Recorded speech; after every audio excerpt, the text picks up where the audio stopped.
25 दिसंबर पर जो ईसा अलैहिस्सलाम की कहा जाता है कि तारीख़ पैदाइश है, कतई नज़र इस बात से कि यही तारीख़ है कि नहीं, केक काटने, उनके साथ मुशारकत करना, उनके साथ उठना बैठना, मुबारकबाद देनी, उनकी मजलिस में जाना, ये हराम और कबीरा गुनाह है।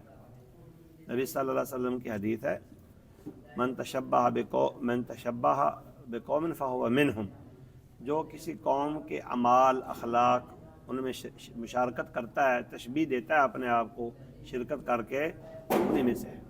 दूसरी हदीस में है कि जिस अमल से तुमको मोहब्बत है उसी पर क़यामत के दिन उठोगे, यानी तुम्हारा हशर नसर उसी पर होगा। तो ये बहुत ख़तरनाक तरीन मसला है। कुफ़र से अल्लाह ताला ने तो ये फरमाया कुफ़र से दुश्मनी रखो, अहले कुफ़र से, ईसाइयों से, यहूदियों से दुश्मनी रखो।